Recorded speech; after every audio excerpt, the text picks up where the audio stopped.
It's a little after 6:15 and time now for what's trending. A food critic finds a COVID time creative outlet that leads to a gourmet dining for a small woodland creature.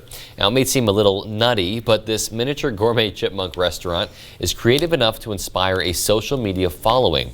The elaborate mini meals are the brainchild of Georgia food critic Angela Hansberger, who began crafting fine dining fare on her porch in April for her furry patron, Thelonious Monk.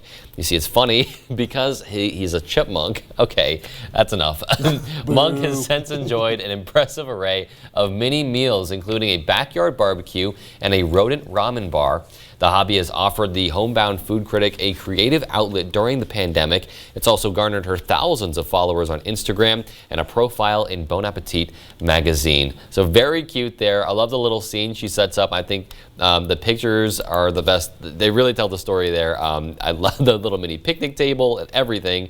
Just so creative. And I guess we've seen so many of these, creative outlets since the pandemic began.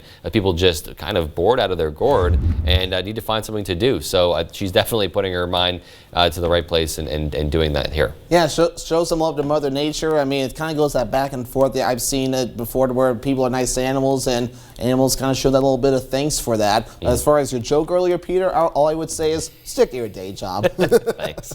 On to your story, Devin. Yeah, let's just go on ahead and go to that next story, right? But a very cute story before. But this next story here, some people collect coins, others collect cars, but the Texas man you're about to meet has a collection unlike any you've probably seen. Every good story has a reveal. This one could easily be Michael Brown's collection of iconic Corvettes, but put those in a rearview mirror. Walk next door and you'll see the more impressive collection, bright lights and buzzing, from one of the largest neon sign collections in the country. For Michael Brown, it began 6 years ago with a broken sign he found in his hometown of Hugo, Oklahoma, and since then the collection has grown to nearly 200 neon signs, a lot of them restored, all hung up more than 50 years ago in places like restaurants, repair shops, and film studios from coast to coast. Brown says he would one day like to see his display in a public place so more people can enjoy it. And in fact, Peter, this actually aired on our Early Today program that airs on NBC earlier this morning, so it's really cool to see the attention this has really gotten. Yeah, I know this was a bigger story that someone did on this guy, and he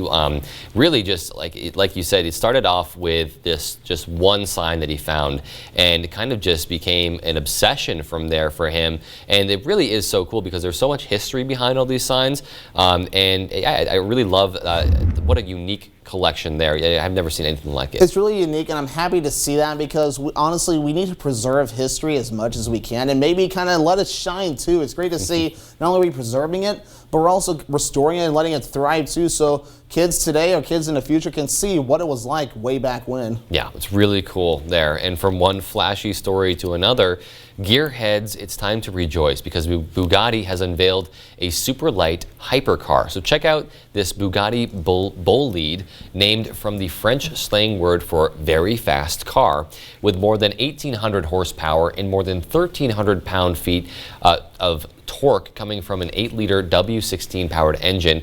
The Bolide can top 310 miles an hour. That's according to Bugatti, and most of the car is made from lightweight carbon fiber and titanium alloys, and it's designed for optimal aerodynamics. The weight of the Bolide is 2,700 pounds, but it's a concept car designed only for track driving, so not for use on public roads.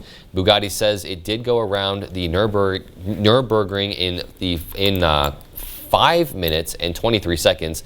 Bugatti hasn't said whether it will actually sell this vehicle. Performance brands like Ferrari and Lamborghini do offer track-only cars for wealthy customers who want to experience their own private race cars, so it is possible.